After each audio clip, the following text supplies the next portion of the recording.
EZE-ANA Ugochi tubelu. Welcome on oraifite.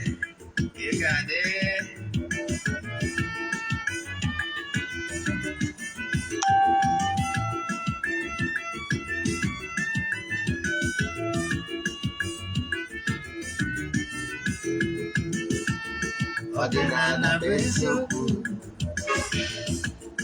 Ọdịnala bụ ụzọ ndụ.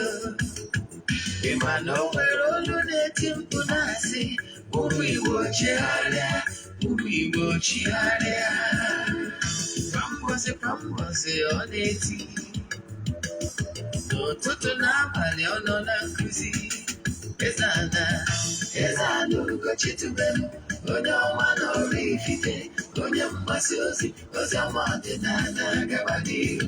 EZE-ANA Ugochi tubelu, onye ọma ga-eje eme ọnụ. Ọdịnala bụ ụzọ ndụ gaba n'ihu.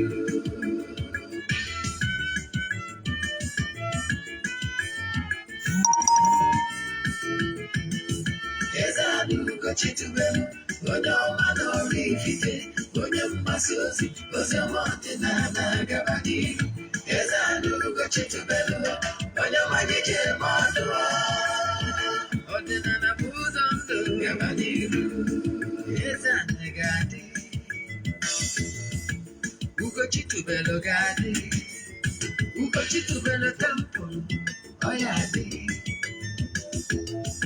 Maka na eziokwu anwa chacha, ndị okenye anyị front and back, ndị ochie anyị front and back.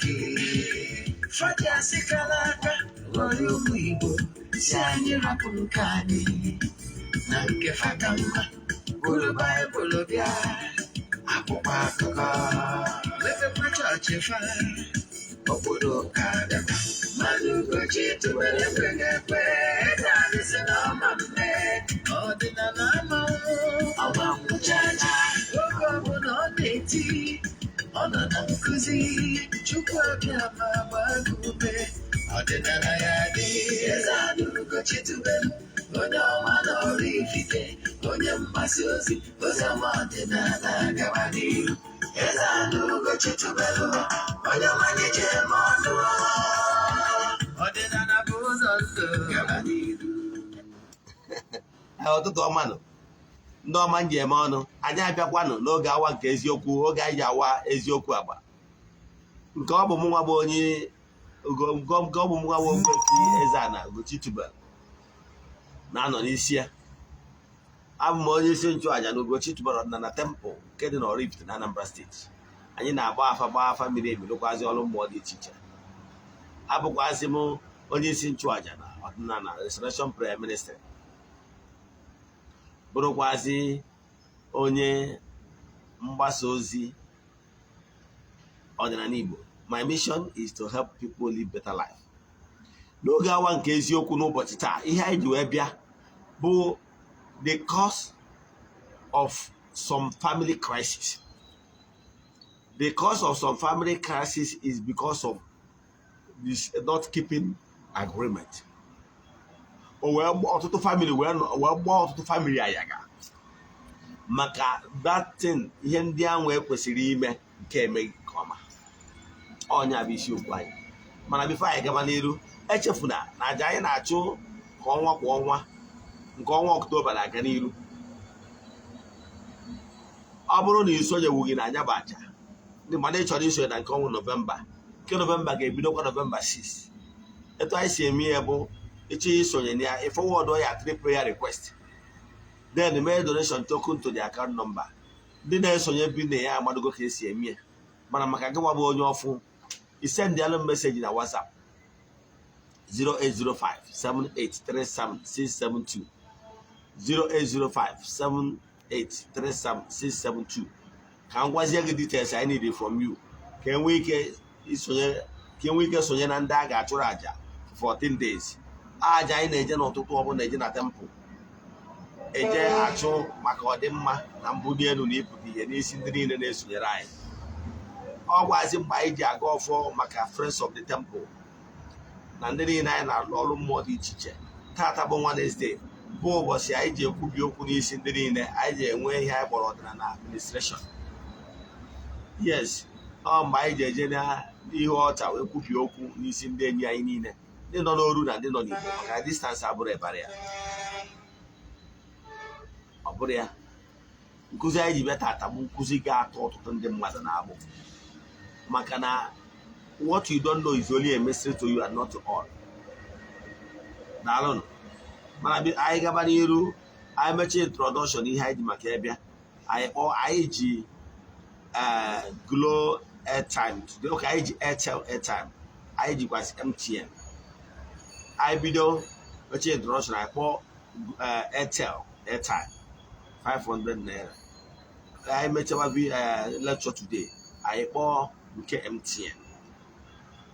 Ekwuru na ya bụ airtime anyị na-akpọ maka ndị nọ na platform, my fans. Ọ bụrụ na ọ bụ network ị na-use, please don't bother. Don't copy it and send to somebody, please. Now, echefuna na o nwere ndị anyị ga-enwe fan of the month of October, nwekwa fan of the month na November, nwekwa fan of the year na December. Ka ị ga-esi wee qualify maka nke abụ, you will be sharing our videos and lectures. You will be sharing it. You can share it to your friends and well-wishers. You can share it in groups. We are taking note of all the activities. You can comment on our program. Thank you. Now, n'isiokwu anyị ji bịa n'ụbọchị taa, ọ na-adị m mwute na mfu ọtụtụ ngwuru dị iche iche nọ n'ihe mgbu. Ọ na-adị m mwute nke ukwuu maka ihi na ha emere ihe a tụrụ anya n'aka ha. Eneghị anya maka ihi na ndị ụka ọbịa na-eriri ha rie ha front and back. Ndị ụka ọbịa emega anyị taatị. Nke bụ eziokwu bụ na ọ bụrụ na ị na-eche na ndị anyarị wetalụ spread their business venture down to our place, na ha fụrụ anyị n'anya. Nke bụ eziokwu bụ na asị their interest is what they will get from us. Ndị butere ụka anyarị na ndị anyarị ndị bịara n'ụdị gọọmenti, their interest is what they will get from us, our mineral resources and our money. The business empires, they took all our resources, they invested on our things that we favor them, and have shares in Shell, Chevron, Ajib, name them, for their own business interests. Money they made from us. Then, as they're about to go, they introduce religion. By so doing, millions of our money is going back to their those churches of origin.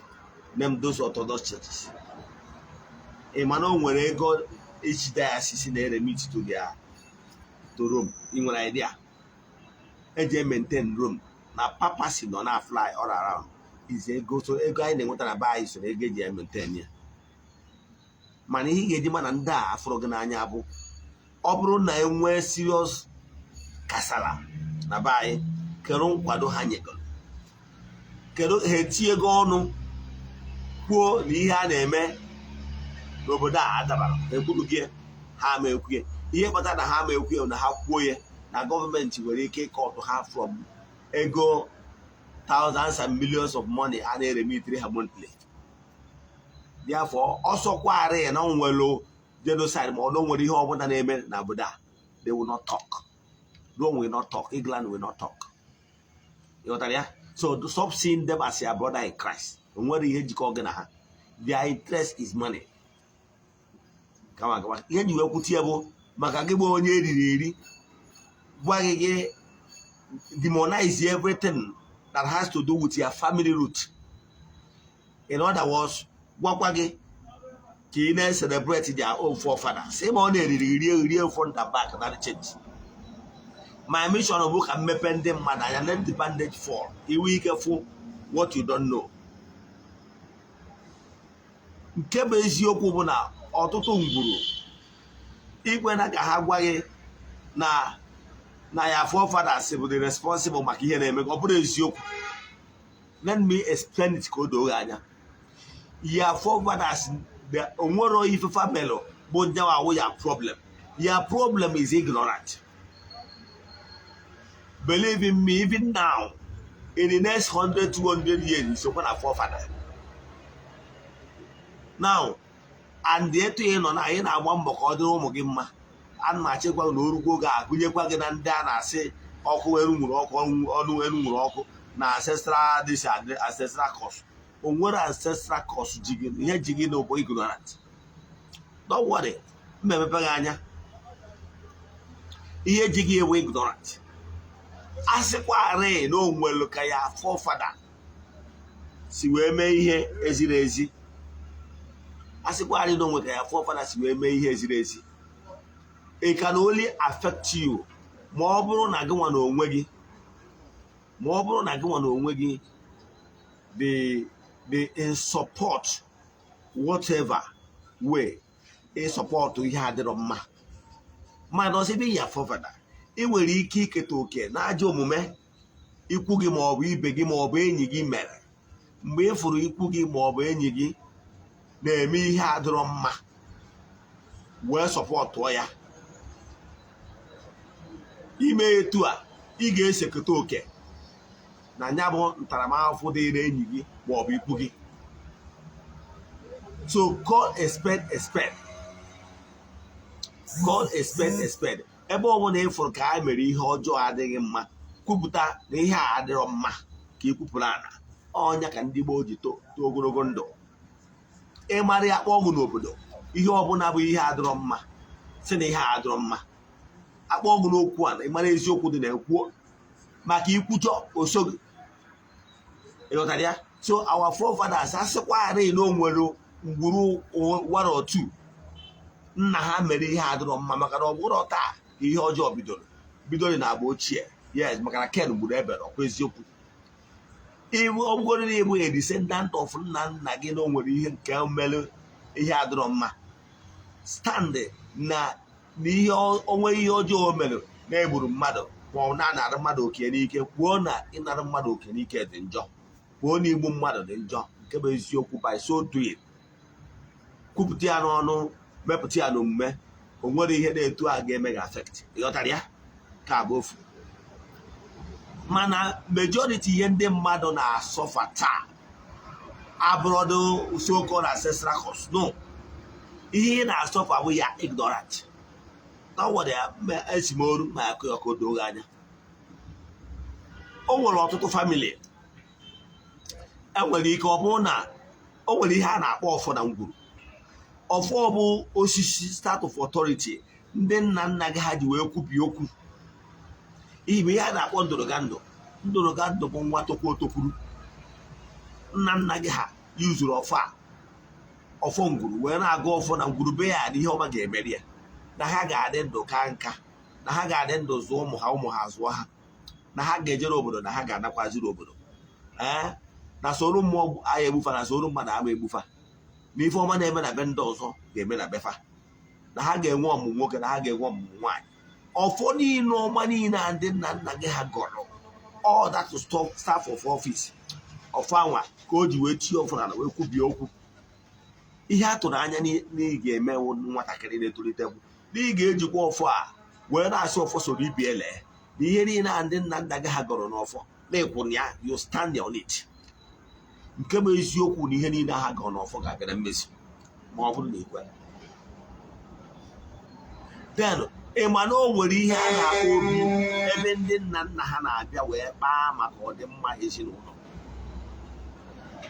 Obi ọbụla bụ like the point of center of arena of grace. Ebe a na-anọ wee kpaa maka ọdịmma ngwuru na ezinụlọ ma obodo.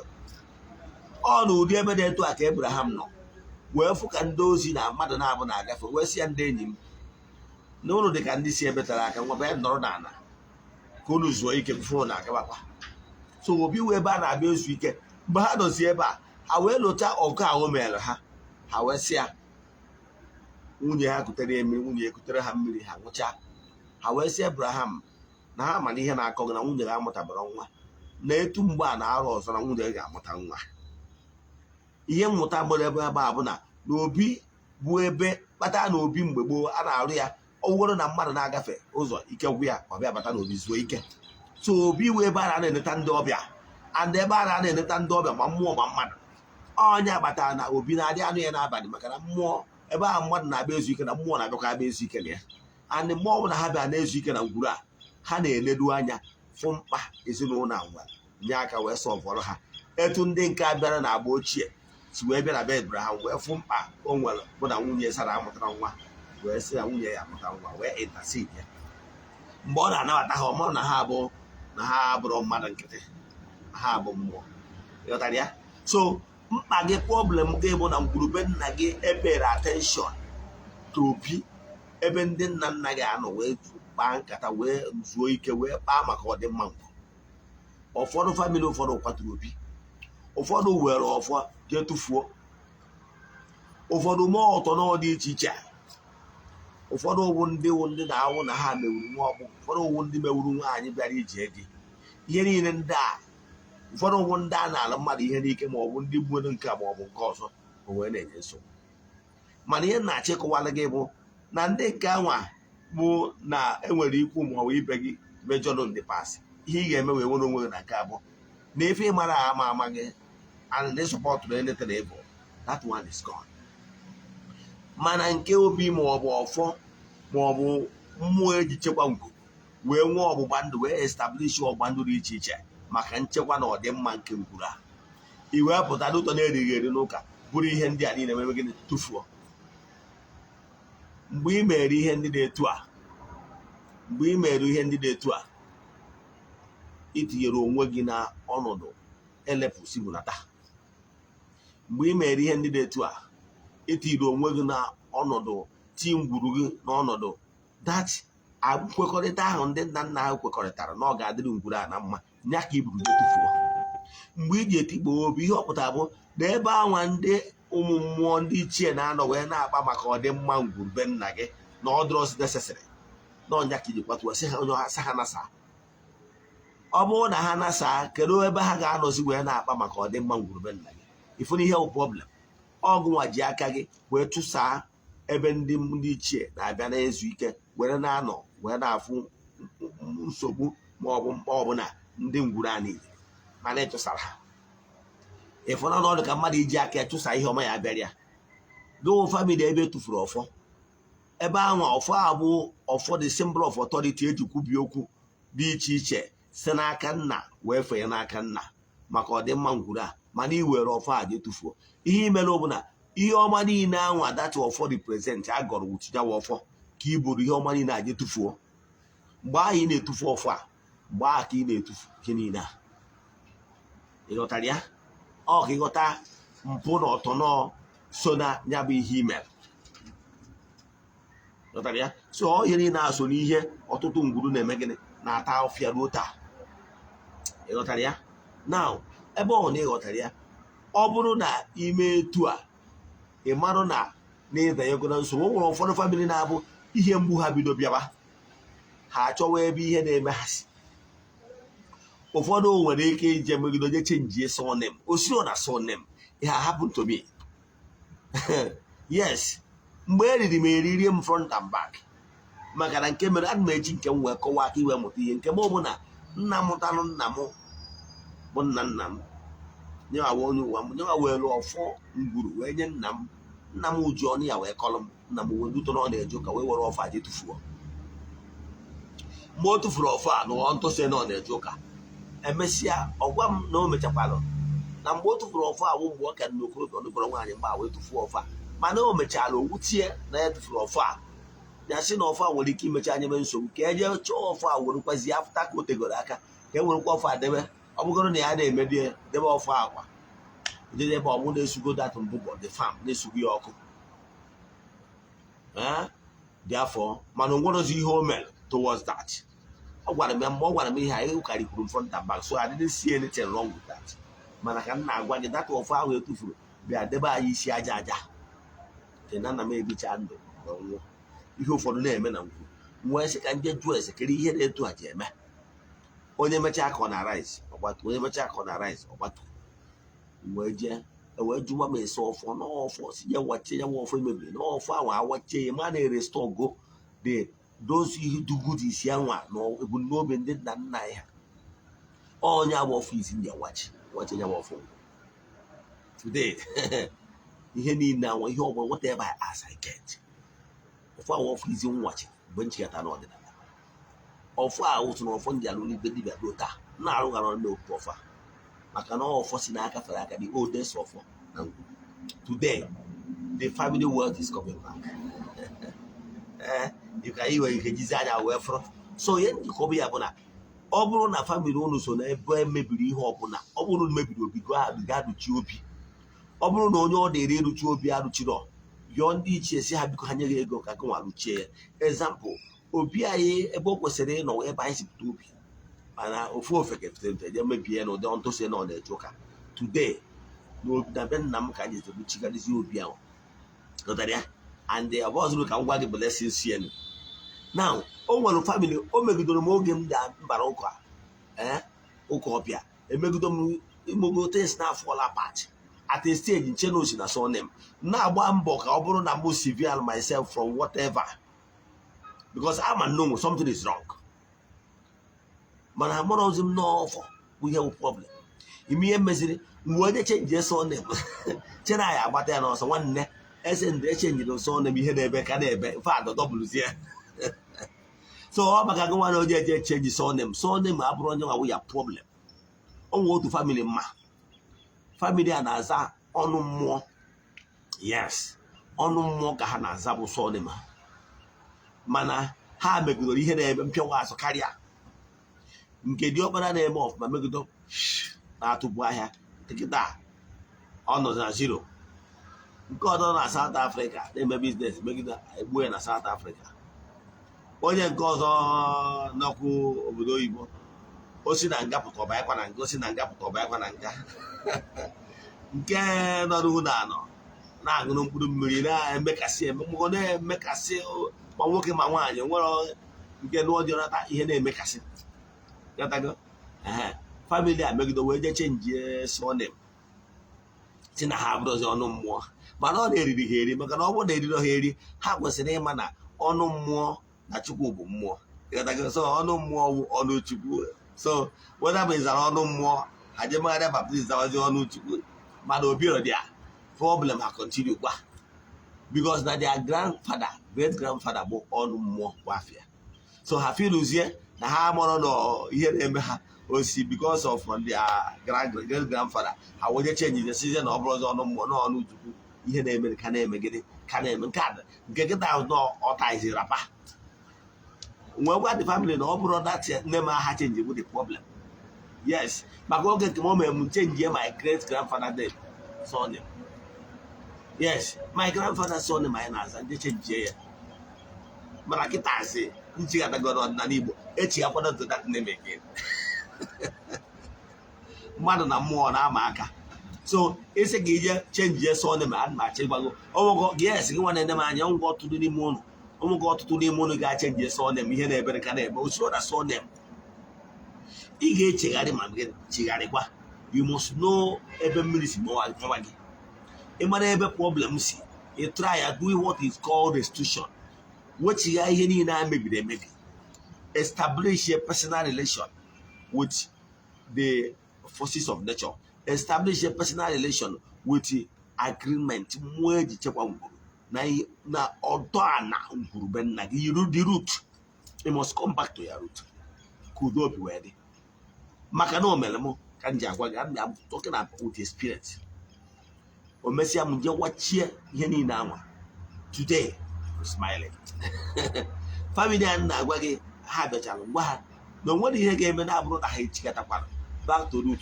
restore ihe niile ha mere ị mara mgbe ha bịachazi je chenjie surname ha hapụzi ọnụ mmụọ zọwa ọnụ Chukwu mgbe a ka nke mpite mpikọrọ kịta ha elegidogo ala lee gwogwo ihe fọzi n'ụgwọ mbara ezi ihe ahụ family enwetara almost 4 boys ma na-elegidoro lee sọ mbara ezi ihe fọzi nke dị ọkpara ị na-agwụ ya ọ nawado Lagos na-akụgheri naizi ndị ụka ọ ndị abụzi ndị ụka na-esi nwe ụka na-ayizi ala ngwurube na-etinye tikpọ ọ bụrụ na arụrụ ọrụ dị na ya nke nọ na-akpa mkpụrụ mmiri nọ na vileji nwere ike nọkọta etu ugbo nwaanyị mmadụ maka ọnọkọta onye jide nne esi anyị ya ego ka o were gbaa mkpụrụ mmiri ọ bụrụ na onye rie otibe ya ife ka ịghọta how the family has gone down. Ana m achọ ịkọwalụ gị na ọtụtụ ihe na-eme na mkpụrụ dị iche iche ịghọtara ya. So na ihe ị kwesịrị ime bụ abụrụ changing of that surname ya problem. The changing of the surname abụrụ ya problem. The problem bụ not keeping the agreement. Let me give you an example. Let me paint a picture. Onwe ebe ọbụla ebe for any reason onwe ha na agreement emelu udo obi dị for any reason ofu onye wee je change nya agreement because of selfish interest or ignorant wee je change nya agreement a ga-enwerịrị kasara a ga-enwerịrị mpịawa azụ. Example ka mmadụ ga-atụ kedu kọmpanị m ga-eji wee mara ga-atụ. Okay, let me nwere mgbe njem maka nwekwa ya match iwe ọtụ ndị. Let's say the richest man in West Africa, respected business mogul. I have so much respect for him because of his sagacity in business. That business mogul, let's say, use Aliko, Alhaji Aliko Dangote, for example. You can see he's building business empires and the conglomerate, right? N'ime business empires on a build, on the partners, on associates, on the banks. Bank this enterprise where's Yoku and when some partners on agreement with them, maybe terms and conditions and the shareholders, right? About no be sitting there now or ever no guys no chiania na position maybe as the first son or whatever on your choose. O bụrụ na onye ọ bụ ọrụ ya maybe na-enwere agreement na ọ bụrụ na achọ ya afro na-enwere obisi ndụ ya achọ ya afro na o nwere nwa ya ga-anọchi anya the chairman of the company now because na nwa ya ga-eme inherit his own share wee bụrụkwa chairman. Now ọ bụrụ na ihe na-eto a mee nwa ya wee nọchi anya ya other partners and associates and banks will approach say na young man, yes, na etu aka isi run this business during your father's era. Na agreement ya na nna gị nwere kachiri maka we maintain the same harmony that have been in existence in this company.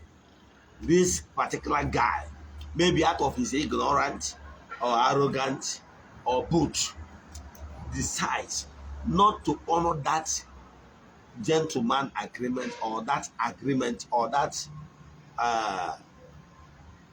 yes, that agreement or advice in area. Now, what we follow? What we follow is that after that advice, if he turns that advice down, there will be a kind of warning letters. Those warning letters telling him the consequence of not honoring those agreements. And the banks that are supposed to have their returns, they are not getting it. It's just a matter of time. Litigation will start coming. Will be in a court. Before you know it, because the whole thing is no longer addressing Ebu no be addressing fu. And once you want harmony, before you know it, that business will come because of not keeping agreement. You know what I mean? So here na check wabo, not keeping agreement can crumble whatever, no matter the business empire.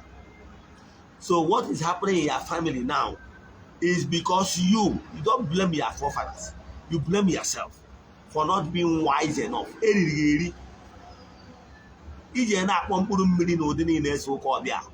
Because I want to do that.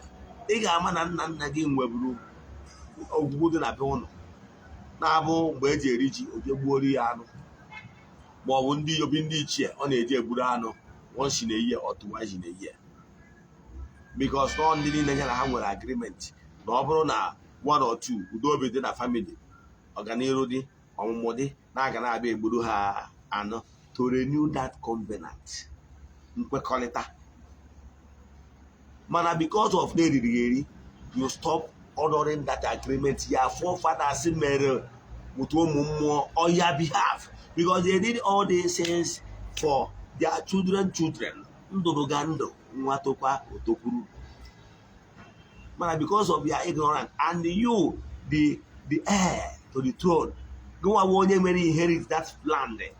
Don't you know that what I be doing? Okay, you know, Anato. One Nagaha, if I say Bruce, no one was it your Madame Donambu. All go accord in Aka, he maintained that agreement and Nagaha well. Because no go away Ketaro their business empires, all go away Ketaro their wealth, all go away Ketaro and Obi. An Obi Ketaro, yes, is what? If you don't know, that an Obi got what? And you register can then know how much they were now. They fought for it. So for you to get that he may inherit and leave that and enjoy it in peace, you need to be paying attention to that agreement. And once you are not paying attention to that agreement, whatever that is your supposed to get that agreement, that your benefit will not reach you. That is here your inheritance. A man will meet to boot. I got call the akoko. Makihina, you do be a draw.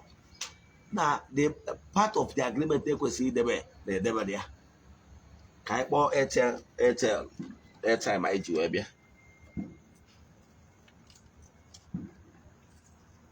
Carol airtime, I do, Abia. 04 38 05 12 98 28 09 97. I repeat 04 38 05 12 98 28 09 97. Let me call for the last time. 04 38 05 12 98 28 09 97. I met you as I on MTN airtime. So, Obrona, example, there was a time the Israelites, there was a time the Israelites have covenant with Chukwokike, Kepurimi Henine. The covenant bo no ga aburu hanna no ga anuru ha ogum onuru ha ogum mmadụ na ndị ilo ha mba dị iche gbara ha okirikiri ama anata ha oke ha. O wee gwa ha na ihe dị etu a bụ ife ha ga na-eme. One, wee nye ha the 10 commandments. Wee start na awụ ha na ha debe iwu 10 commandments anya nyeburu gboo na ya ga aburu ha nna. Now that act of covenant, they go about here. They won't kill so he didn't that act of covenant. And that 10 commandments, all nyabi word. You all when I lecture the 10 commandments, we don't have 1 rule at 10. That is your word. Emani here chalk and make him and mother. Now, no one had to be one, the egg no hog. No matter the ni the Abraham. O nwere oge ndị ilo mba dị iche iche gbara ha okirikiri bịara ịlụso ha ọgụ. O wee sị ha bụrụ data igbo ọgbụgba ndụ anwa na-erotanụ Chukwu okike nkwa o kwere ha ha bụrụ eje n'ihu ọgụ. Na ha ruo n'ihu ọgụ ha wonye aka Moses enu na-ewonye aka Moses enu na ndị ilo ha niile na-aga egbucha ncha niile no matter how many millions ha dị. And o mere ọ bụrụ na o nwee ga-aka sịrị onwe Moses ilo o wetu aka ya emeriwekwa ha. Manaka Moses the men or Hakade Mary. There was some elders. I hope that I support to Aka Moses. I can't wait the name be how we marry. So, Madam, where Ogeke era Moses Gassial. Have you done what no? Or one of the kill for that agreement. Joe made the act of covenant to Israel, the room Israel, the Drota. Emechalo, but have you do what or no? Because he pay attention to that Obobando. Edifitri ha. Now he will go Obando. during the time of Persian Empire. Where were you born? One do aware, Doria Wena. Where were you, Israel? Popu had Obudon Kaka, Obudon Komoha. Olu hapo sana mbo wadi chiche. Where were the Arab and the Persia? Jebochi over the ha. Oh, Nyabo Ghana and Israel Rota. Huh? Get down a great some places, both Bethlehem and everywhere. Some places not in Obodan about Palestine now. The way we're run doors for those which year we watch about a map of the world. Oh, I think 1947. Can be for the Europe traces some Israelites. Where what you go for the back to their place. However, no work we again over there again now. Mana the original inhabitants be there, those their land. And those people are more able to they can't go to anywhere. On the world, I look at that name between that West Bank and everything. Okay, Hannah and the Palestine. Because in that they will not go anywhere. And what they pass where my house will be. Here, I check when I had that time, I had already faced extinction upon a map of the world. Oh, here they are, we had even as some family today. Iye mbuna bịara ha bụ ka ha face extinction. Mbuna bụ ụfọdụ nwere ike ịbịa na-amụsọ nwaanyị amụọ nwoke ọhụrụ amụọ nwaanyị ọnọdụ. Ụfọdụ na-enwe mpịawa azụ dị iche iche. Ihe a na-achọ ime oke mgbe family ikwu na maka ihe not keep na so a ma achọ ịkọwara gị na chene na ihe na-agba ochie agbụrụ ndị edebere ọgbụgba ndụ kere mpịawa azụ ha nwere. And the same thing na-emekwa taa. So ọ bụrụ na anyị nwere ọgbụgba ndụ enwere na ngwurube nna gị, biko I'm pleading, if you cannot keep those ọgbụgba ndụ, don't destroy it, because in creation you cannot destroy what you cannot create. You are not the person that created the offer. A man okwu bi na mmụọ gbọkwuru ekwuru that ọkpọ, and nke bụ eziokwu na ndị nna nna anyị ha emere oke ibe ha gwara ọgwụ ego maka na ha bere ibo n'ọndụ bụ isi akụ. Ha gọrọ ọfọ maka ụmụ ka ha nwụọ abụghị ụba nwụọ ọmụ nwụọ ogologo ndụ. Achụwa ndị na-eme ọtọrọ agbụrụ nwanne na-edina nwanne ya, agbụrụ nwanne na-edina nwanne ya, agbụrụ nwatakịrị na-eji nne gwọrọ ọgwụ ego, agbụrụ nwere oke ọchịchọ, agbụrụ a na-eme mpụrụ ọtọrọ. So o nwere ihe ndị nna nna ha mere. Problem gị ihe na-ata afụfụ bụ not as in aligning yourself with the old establishment. Each of you will want to horror. Mani mewuri ya. A more than did and I have one door. They paid spring price. Some of them Tarafudi teacher will be now great. Your grandfather only more upon all their one on more the great. They are chat and they recognize it their own. And where there's under the great, and where this one the great, this one the great. Rudan didn't can none or Haja for Onyaki and Ataraf. Was it at the more developable? Go back to your roots. Upon and Gruben Nagin will hear me, yet to see. Maki restore you, restore your word. It happened to me. And they restore me, and today I'm smiling. Then I check while again, what can you hear in the Butero, a quarter of Gruben Nagin, who don't be ready. Gent, I bought the MTN airtime. Gabo MTN airtime, I will go to 1993 187794. Again, 1993 187794. I will call for the last one.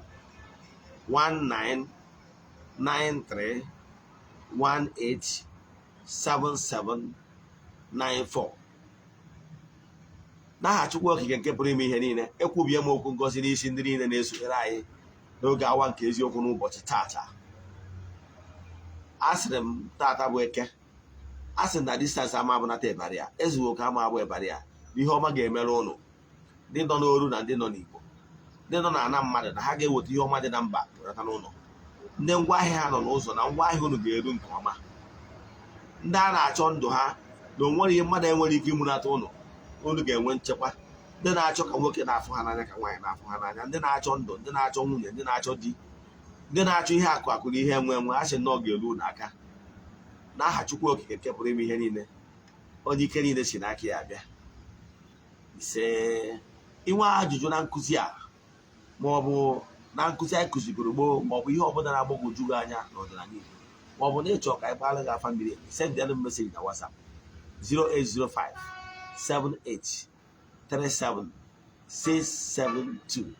I repeat 0805 78 37 672.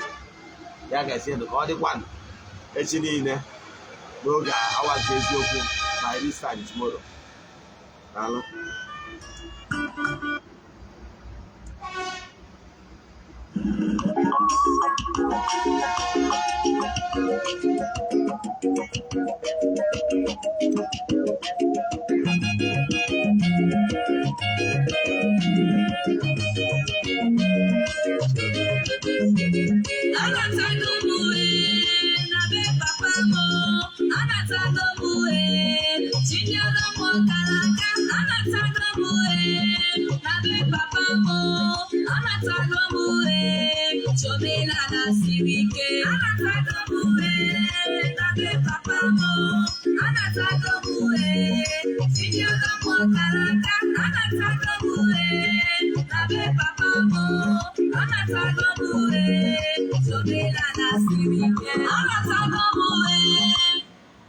I don't believe it.